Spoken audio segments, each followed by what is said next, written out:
Good morning, good afternoon, good evening, wherever you are around the world. Welcome to race day for round 16 of the Trans-Nation Formula 1 World Championship here for the Japanese Grand Prix GP2 category. We just saw a very controversial qualifying session with Stuart McKenzie 2 taking yet another pole position ahead of Pure Warlords 1313, but the most biggest talking point was the inter-team battle between Pure Axel 2121 and Inverche that saw Pure Axel out of his flying lap and out, potentially could have almost not made it to the race with the damage he got, but he's back in, his car's all ready to go, and we're just waiting for the lights to go green to begin the formation lap. And once we do that, Stefan Naumburger, who joins me in commentary, will run us through the TKA media starting grid. So yeah, I think without further ado, take it away, Stefan. Okay.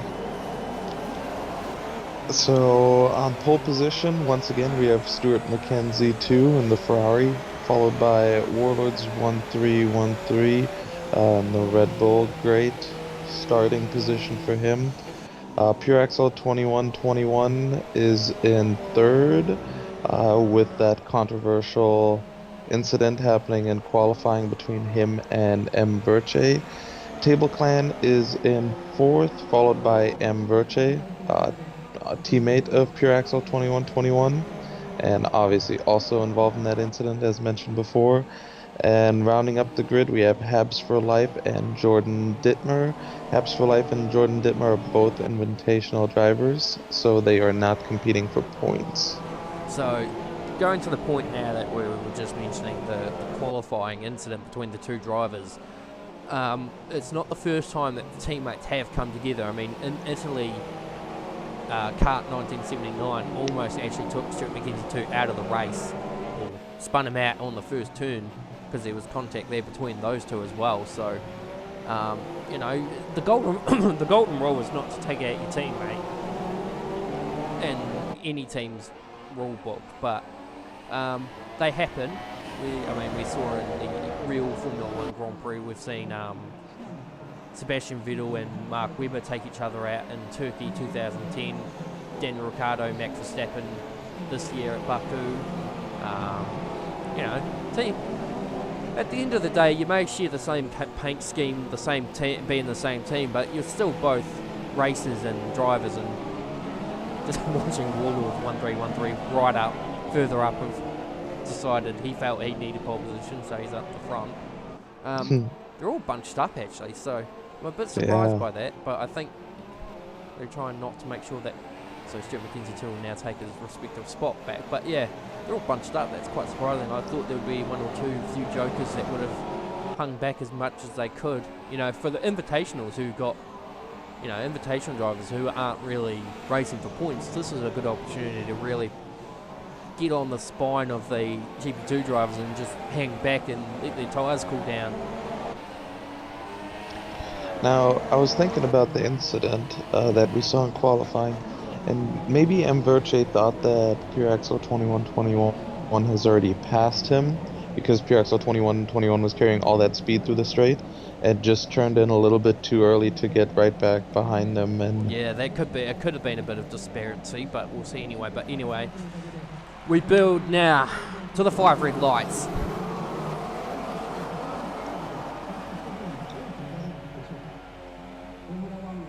Lights out, away we go for Japan GP2, and it was actually a beautiful launch by Warlords 1313, but the secondary launch has been quite tardy. Stuart McKenzie 2 will take the lead into turn 1. Warlords is going to try and push his way through Pure Axel 2121. They're going to go through too wide, but manage to pull it through. Stuart McKenzie 2 will lead from Warlords, then Pure Axel, Table Plan, Inverche, Habs for Life, and Jordan Dittmer makes up the top 7. that was a clean start by everybody.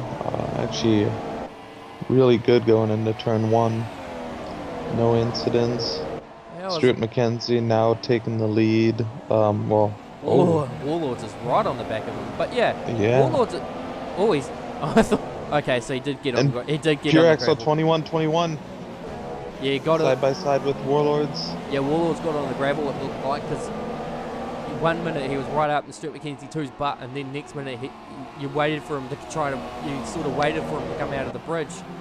But yeah, Pure Axel's getting very aggressive on the back of the Red Bull driver. But as I was saying, yeah, Warlord's start was a very good start by Warlords initially, but yeah, the secondary start of it looked like he got bogged down. Yeah, maybe upshifted too early. These cars are very hard to get off the line on the best of days. I mean, people with medium or light traction control will understand that. Ooh, Stuart McKenzie runs wide. Yeah, he was very off placed there, so must be running heavier fuel or something, because his car just doesn't look very stable. In fact, Warlords is actually going to size him up. In fact, Warlords is going to go for a move up the inside at turn 1. Can he pull it up? Yes, he can. He does it well done there. Although Stuart McKenzie 2 is going to try and hang it around the outside. In fact, he's got it done.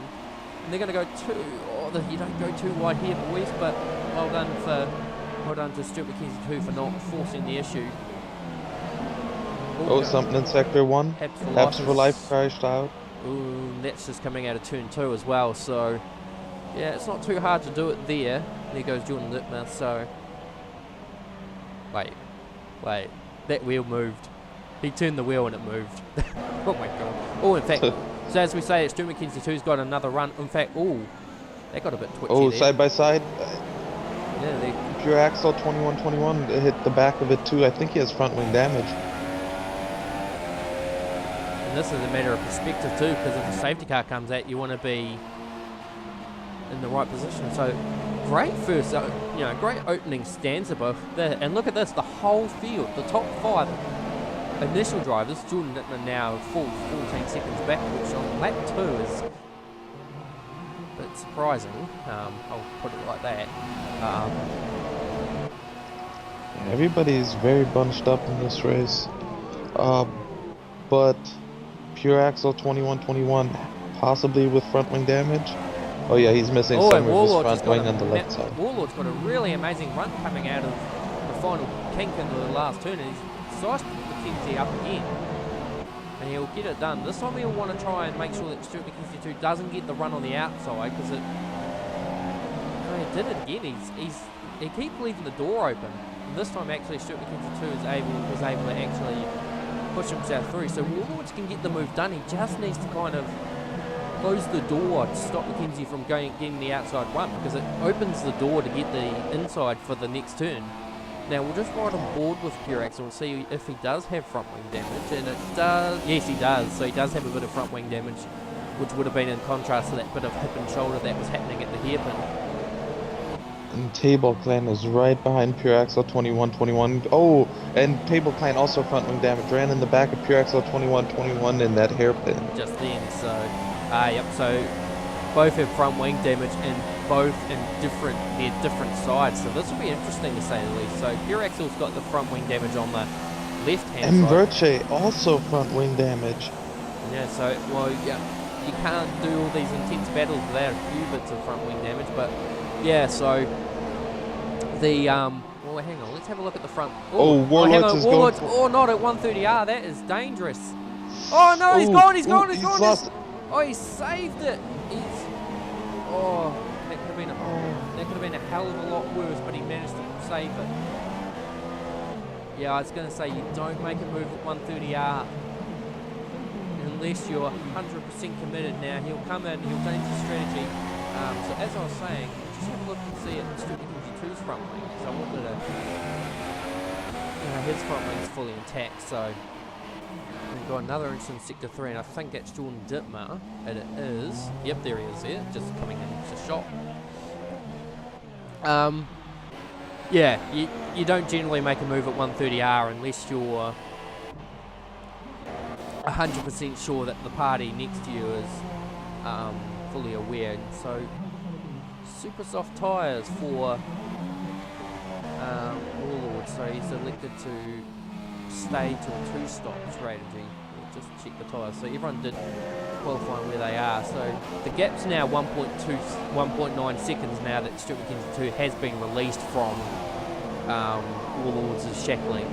In Verche now right on the back of Table Clan, so yeah, so despite the front wing damages, they're not, although that's probably why Stuart McKenzie 2 is now starting to pull a bit of a gap. But Pure Axel 2121 and Table Clan and Mverche are staying very close to Stuart McKenzie, even though they have the wing damage. So in saying this though, Warlord's coming in on lap 4 for a front wing change and new tyres might not necessarily put him out of the game, because if he can punch out some very quick laps, I don't think the Super Softs will last very long in this stint for any of these drivers, especially those who would have done 2 runs to get their qualifying time. I think Stuart McKenzie too is one of them. So Pure Axel 2121 with the front wing damage does the fastest time. So it does suggest that the side of his car that the front wing damage is on isn't affecting him as much as the likes of Table Clan who has it on the other side. So that was one of the questions I was going to ask, on the basis of who has it worse on this track with front wing damage, and Mverche now just got a 3-second time penalty. And I was just watching him there, and I think that was a bit unjustified, to be honest. Because I looked at where he went off. He went wide coming out of that really fast kink, and he was on the had 2 wheels on the AstroTurf, which I think, I always believed that was where the car was, you were allowed to put your car, so apparently not. But yeah, very, very interesting here. It looks like he's still on the still on the back of Table Clan. Sorry about that. It's a bit early morning, although not as early as my pal Stefan here. But anyway, Warlord's currently 30 seconds behind Mverche, but we'll see what kind of pace. So normally, I think from an understanding point of view, this is where you'd be a bit frustrated, you'd be a bit angry, and you'd be thinking, I need to punch fast laps out here because I need to catch up. But you've got to be so mindful. You just got to get your head down, calm down, and watch the results come through. So Warlord's definitely showing that attitude at the moment. He's not. In fact, what we'll do is we'll ride on board with him. He does the fastest lap, Yep, so a 1:31.9, so that's 2 seconds faster than Stuart McKenzie's last lap. So as he comes into turn 1, you can see he's very well positioned there. So that's the kind of move that obviously when he was trying to make those moves on Stuart McKenzie 2, he was not able to hit the apex. So by doing that now, that you can see the difference. So he's hitting the apexes a lot more clearly coming through the snake section, and then through here you've got to be so mindful. You've got to, initially the idea is to actually go completely flat through here and then hit the brakes to go to 4th. Just watch your acceleration as you come out of under the bridge, and then the hairpin, you want to drop it down to about 2nd gear, and you can see that as he locks the brakes while doing it, gets on the power quite nicely. So he's definitely driving the car smooth but quick, and that's what you need to do. And Super GP2 will need to be mindful of this, because Warlords now has to commit to the 2-stop. But if Warlords keep punching in fastest lap after fastest lap after fastest lap while on these tyres, Super GP2 might find himself having to try and chase Warlords on the next stop. Yeah, I think as long as Warlords does the lap times consistent, they don't have to be the fastest, they just have to be faster than Stuart McKenzie's. It could play in Warlord's hand, and he could be leading the race after the initial stops, and then towards the end of the race he'll come back when he does his 2nd stop, and I'm assuming Stuart McKenzie will only 1 stop. Well, the way I look at it is that Warlords will probably come back in relatively soon. A lot of people reckon the 1 stop is going to be the Super Softs to the Softs. Or at least that's what they want to do. Theoretically, personally, I don't think it's going to happen. I think the 2 stops is the clear strategy for this race, because you've got to nurse your tyres, you've got to make sure your tyres are up to speed. Now, in saying that, we've seen countless times drivers pushing the limits and pull it off, so it's hard to really determine what a strategy is. But in saying that, you only have to look at the facts right now. Warlords came out of pit lane on lap 4, 30 seconds behind Inverche. In fact, as I say that, Table Plan and Inverche are now in. Warlords dropped the gap to 24 seconds in 2 laps. So that's this contrast of speed. Now, Table Plan's going to the mediums. Inverche's on the soft. So this is going to be interesting. So no change of position on the screen now. Okay, so this is going to be interesting. So here comes Table Plan. He's about to hit the pit lane speed limiter, but Warlords has easily got them in that regard. And then Inverche was only about 2 seconds behind Pure Axle. No, sorry, Table Plan was 2 seconds behind Pure Axle. So if Warlord keeps up this pace, he'll clear Pure Axle. At the moment, he'll clear Pure Axle just. But if he keeps it up, keeps pushing it out, and keeps all the 3 seconds. But well, I mean, you don't push hard without making a few little, taking a few risks here and there. But I don't, you know, I don't blame him for doing that. And I also say that I wouldn't expect that just to be from him. We probably might see a couple from Stuart McKenzie too, maybe some from Pure Axle. You know, it's not the end of the world. The only issue that you find that when you get a penalty is that you don't know when. Sorry, I was just saying that as Pure Axle now comes in. You don't know who else has a penalty and whatnot. So it's annoying to know that you've got a penalty, but you've got to just keep your head down anyway and go for it now. So Pure Axle now convinced. I don't know, like I said, I've known Pure Axle for such a long time, and he's a stubborn guy, very stubborn. So he's committed to the idea. This is going to be close. No. Warlords has got Warlords. him as well. But like I said, in fact, Table Plan almost got him as well. So that's bunched the field quite a bit. So don't let the screen fool you. As you can see on my end, the tyres should indicate Pure Axle's on the softs. Now, like I said, he's stubborn. He's stubborn to a capital S. So when he says that he thinks he's going to do the one stop, he's going to do the one stop. He's not going to be able to make the one stop work on the softs. I think if he manages his tires, he could make it work to the end. Not in good time or anything, but I think he could make it work. Warlord's just heavily outbraked himself coming into the hairpin, but so Warlord's tyres are about 4 laps older now than the guys behind him, but he is on the fastest super soft tyre. So Stuart McKenzie into the pits, and he got 5 second stop go penalty, which he won't be able to serve on the stop. So he'll be kicking himself for that. So if he doesn't come back in this lap, or if he doesn't come into the stop, that's a 10-second time penalty. So Stuart McKenzie too comfortably in the lead, and this is what happened to him in Bahrain. He was comfortably in the lead, and then he let it go by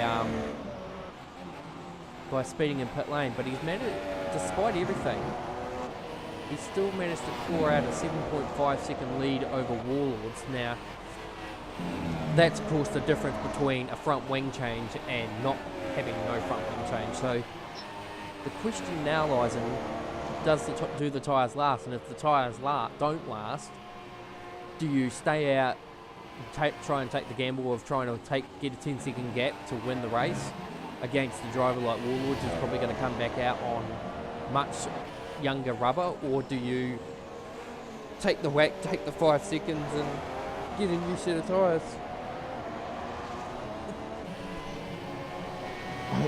Stuart McKenzie knows that Warlords is going to pit again, so I assume that Stuart McKenzie will also pit. That's a valid point, but at the same time, Pure Axle is actually now starting to range up on the back of Warlords, so the tyres must be starting to be a bit second hand on the Red Bull, but that's the other thing you got to look at.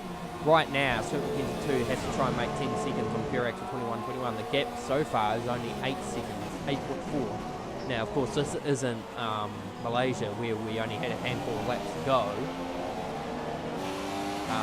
We've still got 16 laps to go, so anything's a possibility. But right now, I would actually say that pure Stuart McKenzie 2 has probably got the better chance of making the softs last to the end than pure axle does, given pure axle hit several laps earlier than his rival. But just saying that too, you probably noticed that one of the Ferraris is missing. We evidently actually gave time to allow him to come into the race because he wasn't due back till the end of at 7:30 New Zealand time. It is now currently 7:52 now. They have not seen him show up, so I feel a little downplayed that we had to wait for him. But either way, the show goes on.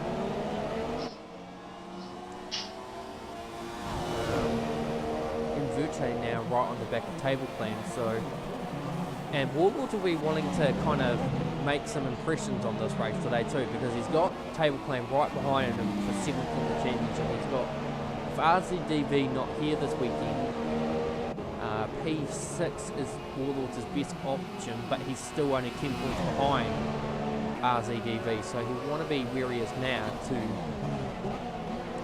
capitalise on it. His end goal this weekend, he wants to be he wants to be 5th in the championship. He wants to beat Inverche. He's got to make 30 points to do that.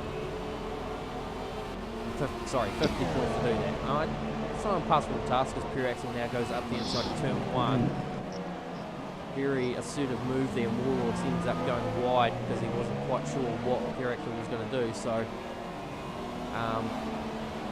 so if I was Warlords now, I'd probably come in right now and slap on a set of softs and go to the end, because 15 laps is more likely going to get you to the end than 17 for Stuart McKenzie 2 or 19 for pure axle 21-21.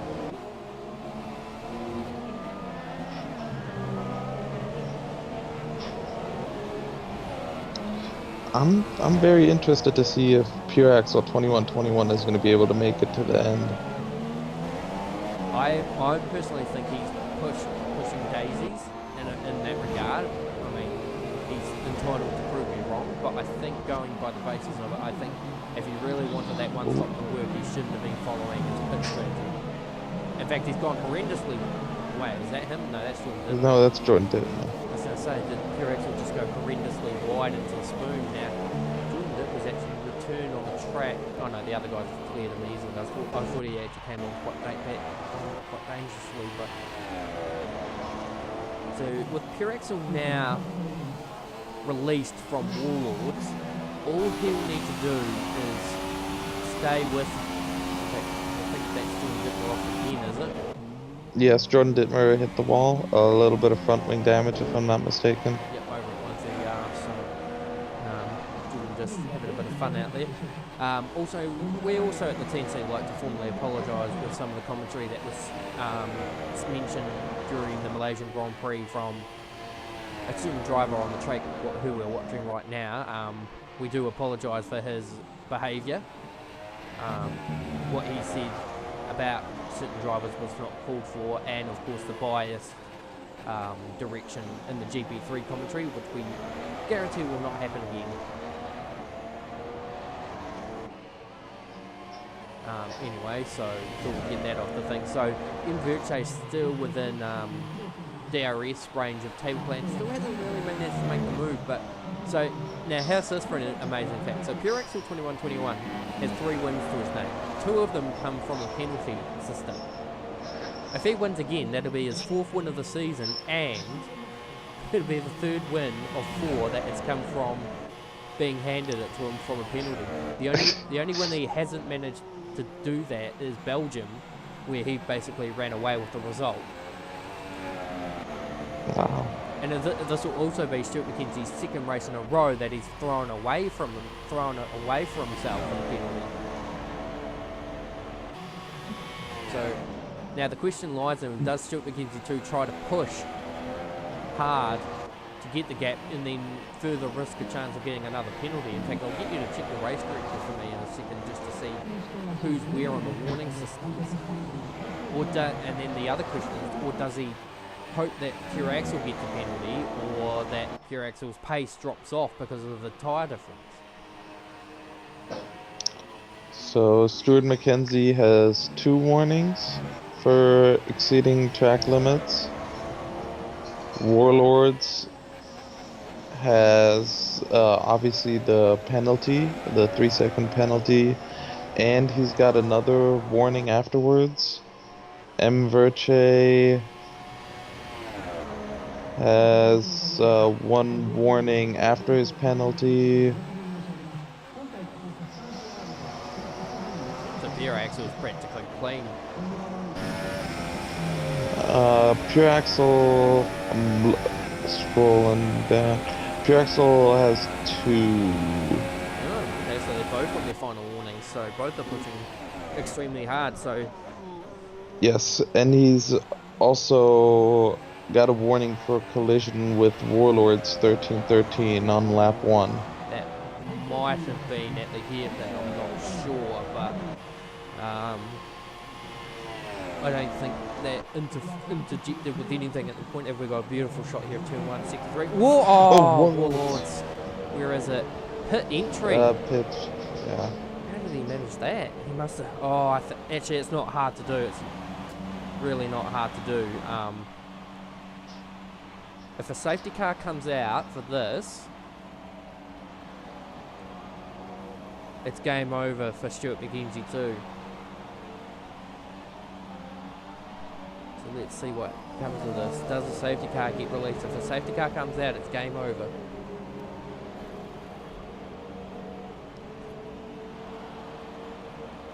Just still waiting to see what's happening. Nothing's coming about it yet. Ooh, it's still just staying there on the circuit. It hasn't left the session, or he hasn't done anything like that. It just keep waiting. Still double wave yellows in sector 3. So he'll still get P6 out of this. So that'll still be 8 points to his table. Oh no, sorry, actually it will be P5, sorry. So P5, so he'll get 10 points.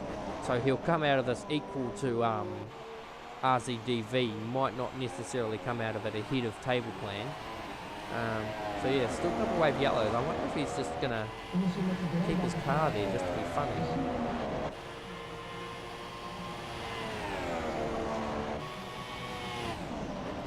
And the gap is dropping between him and Stuart McKenzie 2 and pure axle, so... What turned into a really tight-packed first opening stanza for the GP2 race now has become quite open, and now it's really a battle of how can Stuart McKenzie 2 pull out the gap. Now, the transit time between pit stops, I didn't quite click onto that, but I think it's about 20 seconds. So he would come out behind the field, but at least he would serve his 5-second stop going, wouldn't have a 10-second time penalty looming over his head. But if he does continue to try and keep pushing to get that 10 seconds, Jordan Dittman now gets his own 3 seconds. In fact, that's Jordan Dittman's first one. Stuart McKenzie. So now he's, yep, so I was just getting to that. I was just about to say, if he keeps pushing too hard, he's going to earn himself another one. So now he's got 13 seconds to his name. So pure axle now doesn't even need to push. Or actually, I suppose in saying that he won't know that, so he will need to have to push. But now Stuart McKenzie, oh no, he's all right. He's all right to table plan. But Warlords is still there. Yeah, but I'm wondering if Pure Axle 2121 is pushing right now, he should be conserving his tires. He probably should be, but he won't know right now that Stuart McKenzie 2's now got technically a 13-second time penalty for well, we're just got to hang on. Oh, okay. So the call from Warlords was, oh, M Virtue's in actually as I say that. So must surprised I didn't see that in the thing. He's come out now on super soft, so he must be going for the fastest lap.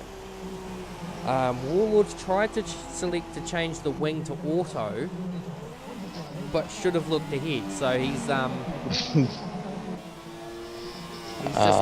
just become a candidate for the most embarrassing crash of the TNC now because of that one. He should have really said something. But yeah, so just have a look through all the.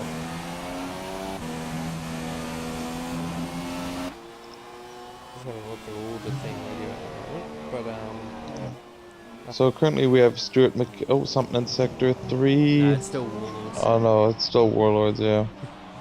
So yeah, it's obviously. It's been there so long, I forgot about it. Yeah, it's a permanent. It's pretty much, unless he leaves the session, it's a permanent yellow flag there. But so I said that if a safety car came out, it would kill Stuart McKenzie 2 completely. Table plan just got a 3-second time penalty. Yeah, so it still would actually, because he's got 13 seconds. Although I suppose if a safety car came out, he'd probably dive in, take the 5 seconds, jump on a fresh set of tyres. But in saying that, everyone else would as well. So he is actually still in a pretty good position if a safety car comes out, because he can take the 5-second time stop go, maybe lose a spot to pure axle, but he also has the 3-second time penalty on his head as well. So just see what depending on when the safety car comes out, track position will matter. So if the safety car comes out right as he goes past the pits or something and is not able to come out, it's game over. Yeah. So yes, theoretically speaking, if the safety car comes out, he will be fine. But if it comes out at the wrong time for him, then he won't be able to pit. So it really comes down to whether or not when Warlord leaves the session, or if he leaves the session. I can't imagine that he's watching the session now on spectator mode, given that his car's still on the track in the wall, or whether or not that could be a glitch on our end, I don't know. But honestly, if the car was I would have brought out a safety car despite the fact that he's left the session on, because that car is in a very dangerous location. So if we just look at the overall,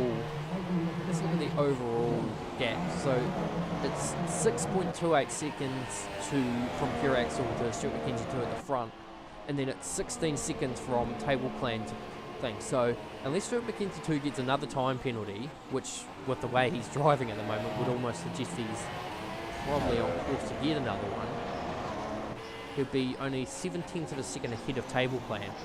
In Virtue now does the fastest lap of the race.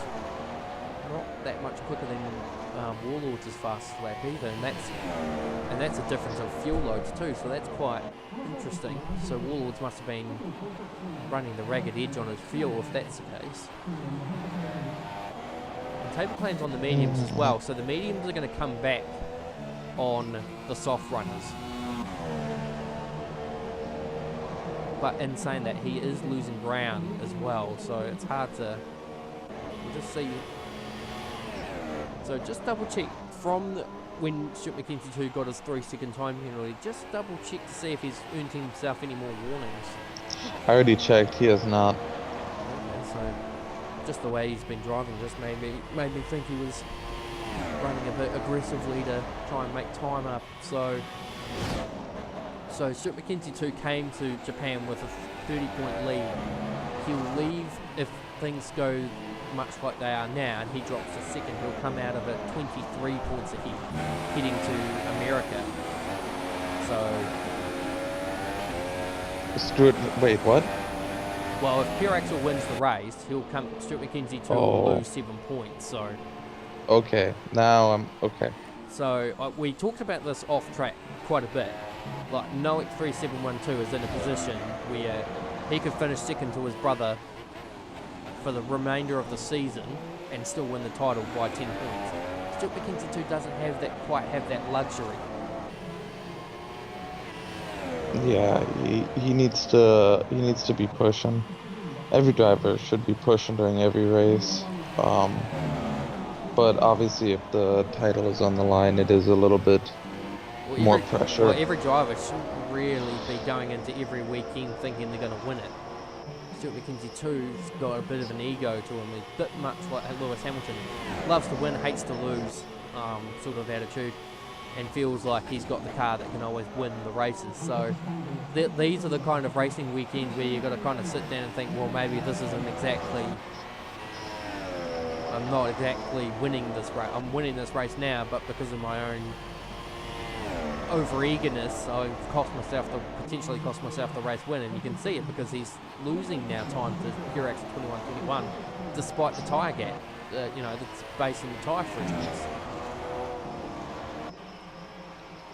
Yeah, I'm wondering if Stuart McKenzie's just conserving his tires though, to make him last to the end, while Pure Axle 21-21, his tires may not last to the end. It is a possibility.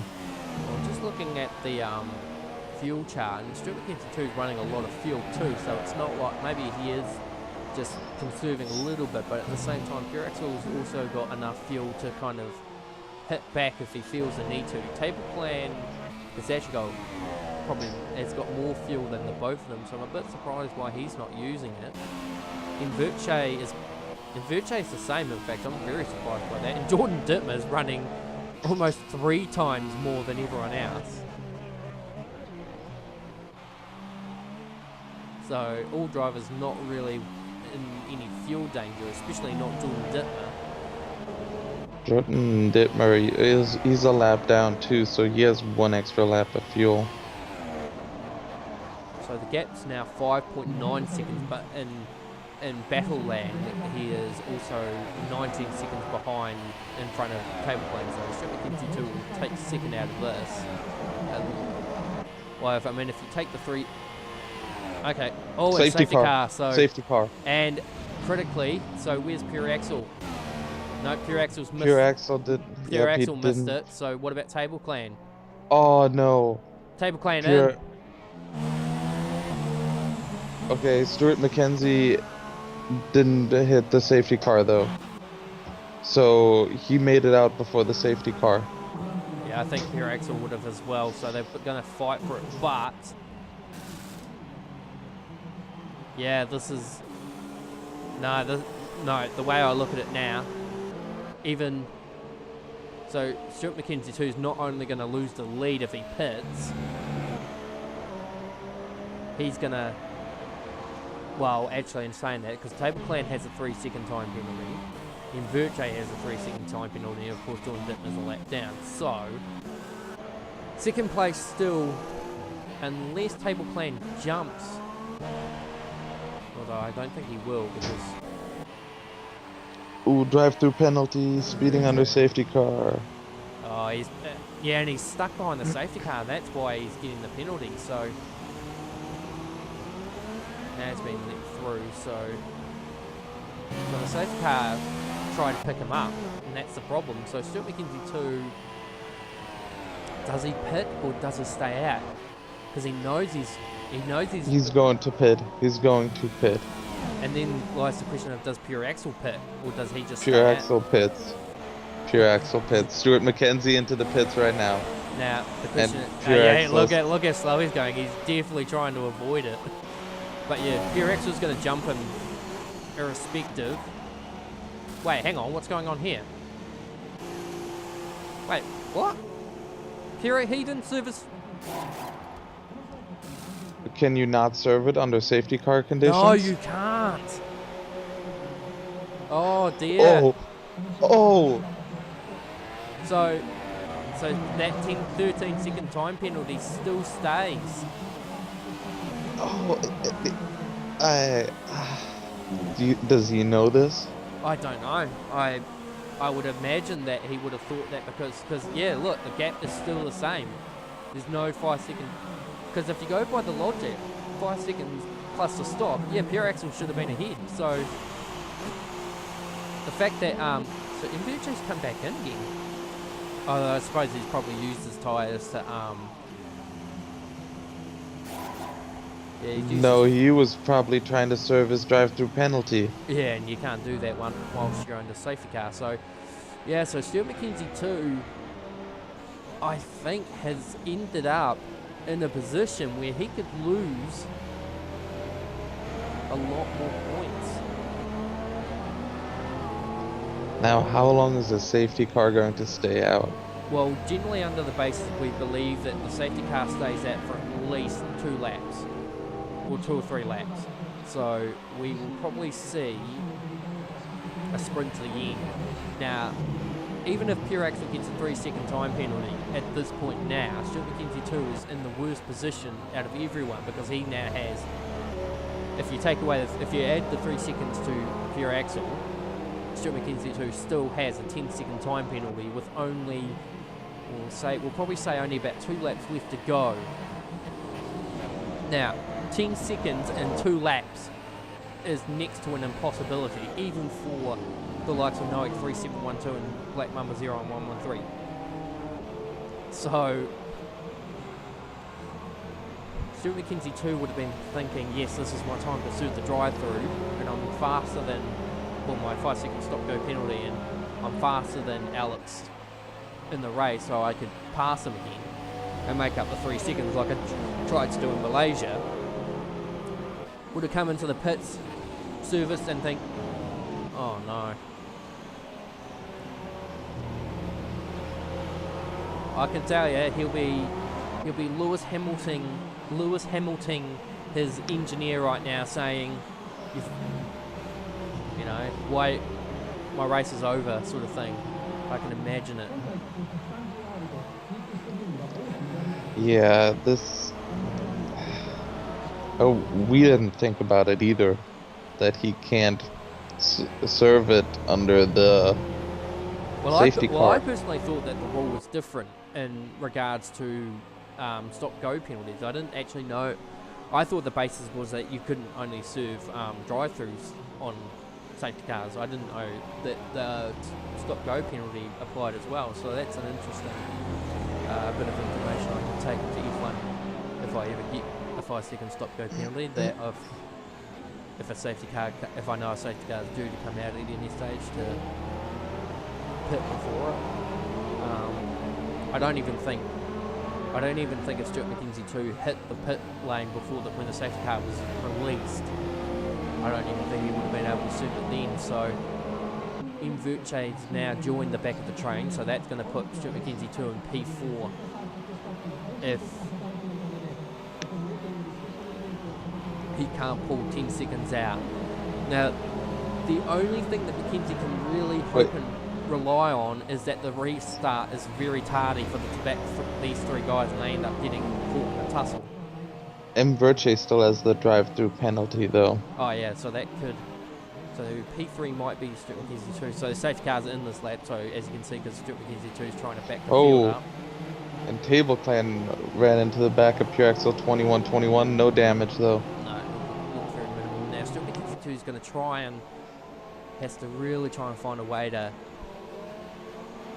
back the field up. Table Clan's actually now setting himself up to move up the inside. So the restart now comes in. Stuart McKenzie 2, pretty good restart actually. So manages to pull out a 9/10 of a second gap, or 8/10 of a second gap in Pure Axel on the restart. Table Plan not too far behind him. Verge, of course, with the time penalty. Now, I thought Jordan Dittmer would have been allowed to get his lap back, so I'm a bit surprised that that wasn't the case.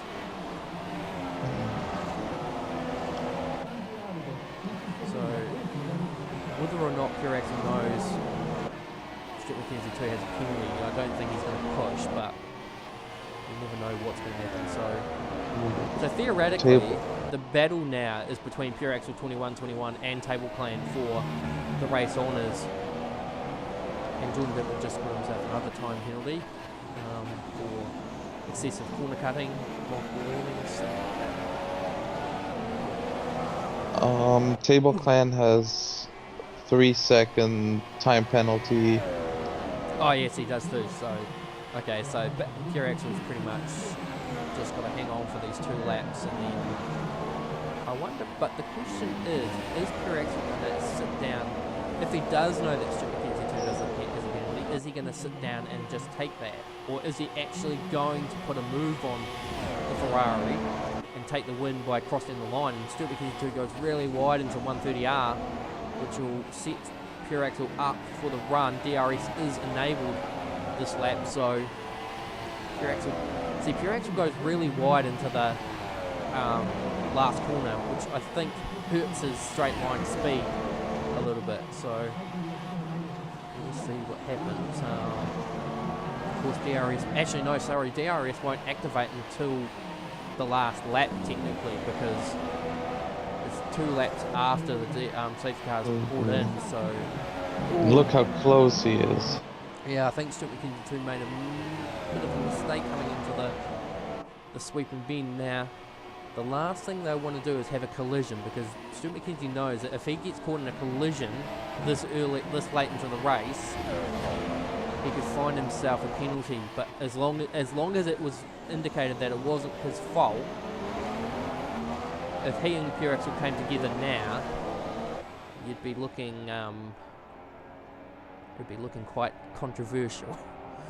Much like, and that's the thing too. Pure Axle 21-21 is going to potentially come out of this with a race win after starting third from an incident with his own teammate. But oh, look at him, he's gaining. I feel like He's not getting that. Oh no, Pure Axle's smarter than that. He knows not to make a move at 130R. oh, he's going for it.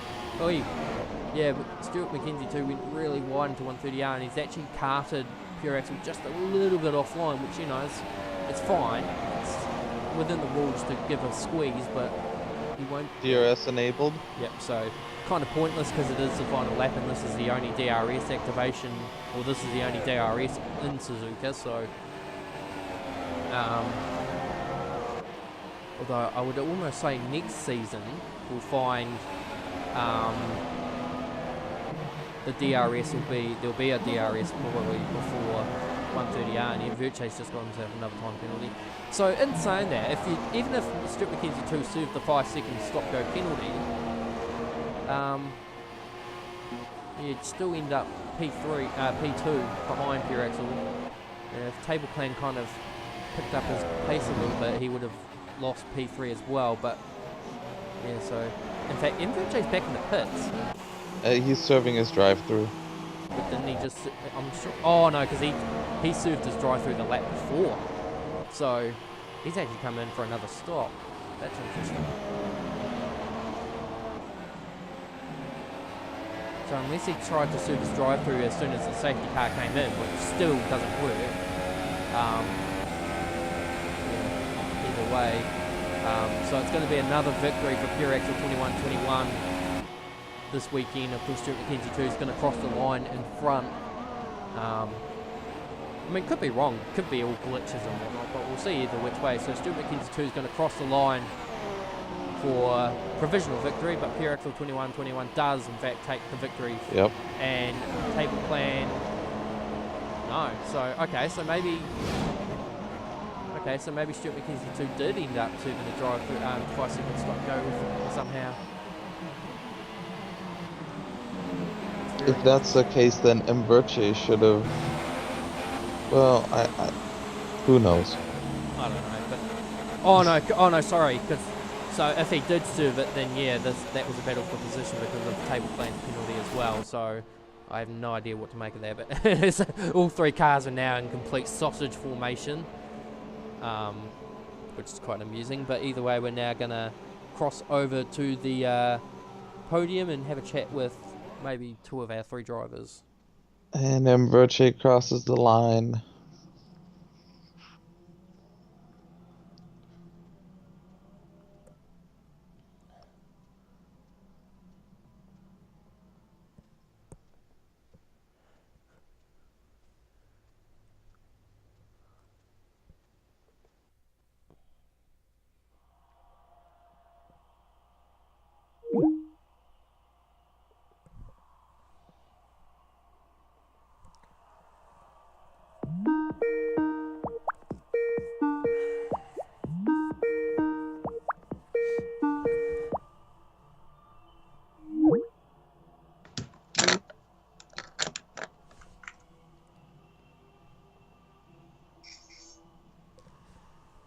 Well, so we'll just wait. Well, we might as well just try and catch word with our driver here today, Stuart McKenzie too. Another race, another penalty. You're taking quite a bit of a hit when it counts. Oh no, I don't Stuart really know. McKenzie did have a 13-second. Yeah. I got the stop going. My first stop, the car just locked up a little bit coming into the pits. And I was half a kilometre over the speed limit. So margins are close. The errors are fine errors, but yeah, it's on. Congrats to Alex. So he drove a good race. I was quite unfortunate to see Warlords go though. Me and him had a really good battle right at the start of the race, and I don't know what happened. Maybe I just squeezed him a little bit too much, being on the apex of 130R too much, and it forced him wide, causing him to lose their rear end. But I didn't see what happened on my end. So wait till you see the team radio on that, on what actually happened with him on the last corner. Anyway, congratulations on the P2 finish, irrespective. Another pole position to your credit. Purex at 21-21. I've got a question. Are you actually going to win a race by crossing the line in P1? No. That first of all, that depends how easy do I want my race victories to be, because I don't. What's the point in passing McKenzie and risking ruining my race just to say I won on the track when I can take the points instead? No, there's no point passing someone if they've got a penalty, and if they're in the lead, there's no point even attempting a pass. Fair play, but the question we want to also ask is what happened in qualifying? With Mberche. Yeah. He pressed pause at the last minute, and then his car swerved across me. That would explain it, because there is a split moment of time when the car goes from solid to ghost when you pause it. So yeah, it did look like a knee-jerk reaction from Mberche. So yeah, we were a bit mystified by it at that point. But either way, a win's a win, no matter how you look at it. And you've now chopped the lead of the championship down to 23 points, heading into USA. So it's getting closer and closer to the chance of that sniff of the GP2 championship. So we'll definitely see how that plays out. Stefan, you got anything you want to say to these two? No, great driving. Congrats to Alex for Pure Axle 21-21. Sorry, for a good drive, and congrats on winning.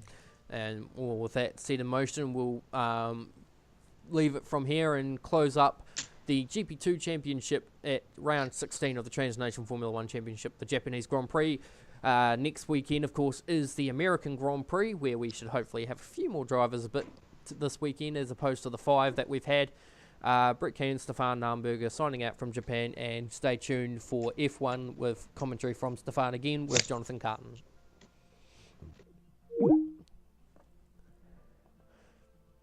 Whoops.